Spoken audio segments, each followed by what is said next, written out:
Exercise 2.7 का question 7 क्या है, अगर y equal to A x sine B x given है, हमें शो करना है ये जो हमारे पास स्क्रीन पे आप देख सकते हैं। तो हम y को यूज़ करते हुए इसको शो करते हैं। तो स्टार्ट करते हैं। अगर मैं ले लूँ यहाँ पे y is equal to e A x sine B x, इसको मैं 1 का नाम दे देती हूँ।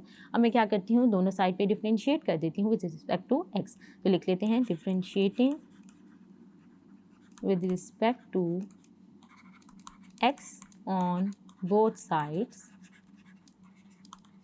मेरे पास क्या रिजल्ट आ जाएगा, d y over d x.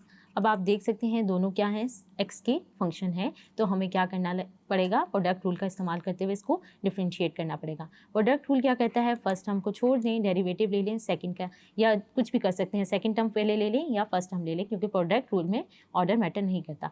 तो अगर मैंने फर्स्ट टर्म को एज इट इज़ लिया है और डेरिवेटिव साइन बी एक्स का लेना है तो क्या होगा, मैं डायरेक्ट डेरिवेटिव ले लेती हूँ। साइन बी एक्स का डेरिवेटिव क्या होगा, कॉस बी एक्स, और फिर फर्दर डेरिवेटिव लेंगे हम किसका, एंगल का, उसको मैं लिख लेती हूँ। फिर हमारे पास आएगा प्लस, अब sine B X as it is रहेगा, derivative of E A X. बच्चों ई एक्स का डेरिवेटिव क्या होता है, ई एक्स इटसेल्फ। तो यहाँ पे डेरिवेटिव ऑफ ई एक्स क्या आ जाएगा, ई एक्स। फर्दर डेरिवेटिव ए एक्स का लेंगे तो वहाँ से एक्स का डेरिवेटिव क्या आ जाएगा, इसको पहले मैं लिख लेती हूँ, नेक्स्ट स्टेप में हम इसको करेंगे। तो अब यहाँ से हम लिख लेते हैं ई ए एक्स, ये क्या आ जाएगा, कॉस बी एक्स। डेरिवेटिव लेंगे तो यहाँ से b आ जाएगा, x का derivative 1 plus sine B x, और यहाँ से क्या आ जाएगा ई ए एक्स, और डेरिवेटिव लेंगे x का तो वो 1 आ जाएगा और a as it is multiply हो जाएगा। अब मैं यहाँ से क्या करती हूँ, क्या कॉमन आ रहा है, ई एक्स को कॉमन निकाल लेती हूँ। तो बाकी टर्म्स को लिख लेते हैं। जब मैंने ई एक्स को कॉमन निकाल लिया, आप देख सकते हैं ये टर्म्स बच गई हैं। ये किसके बराबर है, d y over d x के। अब हम क्या करते हैं, दोबारा डिफ्रेंशिएट करते हैं विद रिस्पेक्ट टू x, क्योंकि आप देख सकते हैं जो हमने शो करना है वहाँ पर सेकंड डेरिवेटिव का इन्वॉल्व है, यानी d two y over d x के। तो हमने यहाँ पर सेकंड डेरिवेटिव लेना है और फिर उसके बाद प्रूव करना है। अब हम क्या करते हैं, दोबारा डिफ्रेंशिएट कर लेते हैं विद रिस्पेक्ट टू x। तो जब हमारे पास आएगा रिजल्ट क्या आएगा, उसको लिख लेते हैं अगेन। इसको अगर मैं 2 का नाम दे दूँ,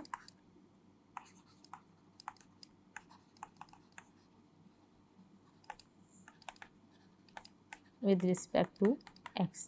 तो यहाँ से क्या आ जाएगा, d two y over d x square, और यहाँ से क्या आएगा, यहाँ पे अगेन प्रोडक्ट रूल लगेगा। अगर प्रोडक्ट रूल लगाएं तो e x as it is छोड़ें, b cos B x, cos B x का डेरिवेटिव क्या होगा, minus sine B x. Further b x का डेरिवेटिव लेंगे तो क्या आ जाएगा, बी स्क्वायर। तो मैंने यहाँ से बी स्क्वायर कर दिया।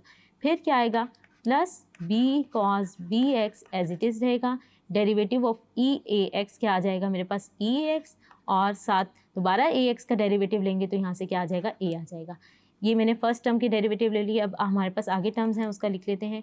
अब यहाँ पे ई ए एक्स एज इट इज़ रहेगा। अगर ए साइन बी एक्स का डेरिवेटिव लें तो यहाँ क्या आएगा, कॉस बी एक्स, और फिर फर्दर डेरिवेटिव क्या आ जाएगा, बी।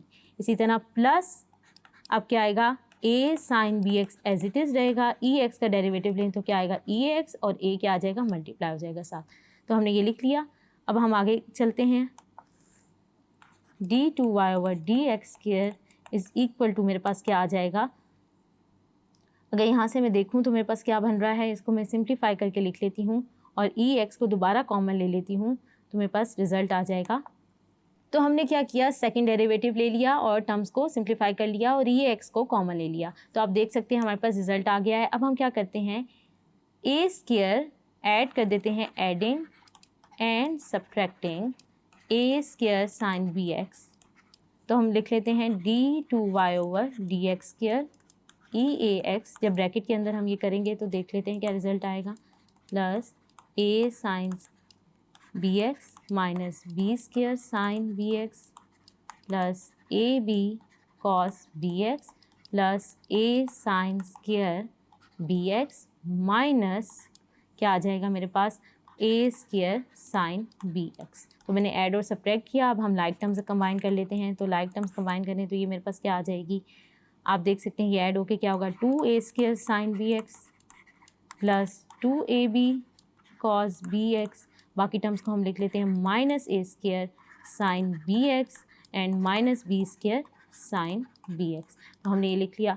अब हम क्या करते हैं, यहाँ से अगर हमने यहाँ पर हम देख लेते हैं, हम यहाँ से कॉमन ले लेते हैं ई ए X 2a square sine B x plus 2ab cos bx, यहाँ से अगर हम कॉमन ले लें तो क्या आ जाएगा, साइन bx को कॉमन ले लेते हैं, माइनस साइन bx को, तो मेरे पास ये क्या बच जाएगा, a square plus b square bracket में आ जाएगा। और यहाँ पे ये किसके बराबर है, dy/dx2। तो अब हमने क्या प्रूव करना था, अब हमारे पास प्रूफ क्या है, हमारे पास यहाँ पे क्या आ रहा है, dy2 माइनस 2a dy/dx। अगर हम y की बात करें तो y हमारे पास क्या था, जो हमारे पास y था, तो हमारे पास सेकंड डेरिवेटिव आ गया है। हमने क्या किया है, टर्म्स को सिंप्लीफाई कर लिया है, जैसे कि आप स्क्रीन पे देख सकते हैं। हमने फिर क्या किया है, 2aex को कॉमन ले लिया है।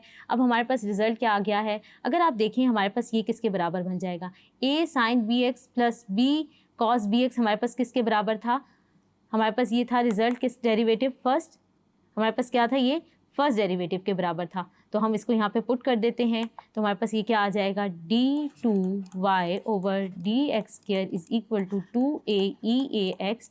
ये हमारे पास किसके बराबर था, 2a यानी dy/dx। ये पूरी टर्म जो है हमारे पास ये किसके बराबर है, फर्स्ट डेरिवेटिव के। तो हमने ये लिख दिया माइनस eax। अब ये वाली जो चीज़ है हमारे पास किसके बराबर थी, a स्क्वायर, हमारे पास यहाँ पे क्या था, y किसके बराबर था, y is equal to eax sine bx। तो यहाँ पर अगर हम ये वैल्यू पुट कर दें तो ये क्या आ जाएगा, y minus y a square plus b square. तो अब हमारे पास क्या है, हम उस साइड पे ले जाते हैं, तो ये क्या आ जाएगा, d2y/dx² minus 2a dy/dx plus y a square plus b square equal to 0। तो हमने यही चीज़ को प्रूव करना था। हमने क्या किया, y से स्टार्ट किया, डेरिवेटिव लिया, अगेन डेरिवेटिव लिया, डबल डेरिवेटिव लेने के बाद हमने कुछ सिंप्लीफिकेशन की और फिर हमारे पास रिजल्ट आ गया। होप्स आपको ये क्वेश्चन समझ आया होगा। Thank you.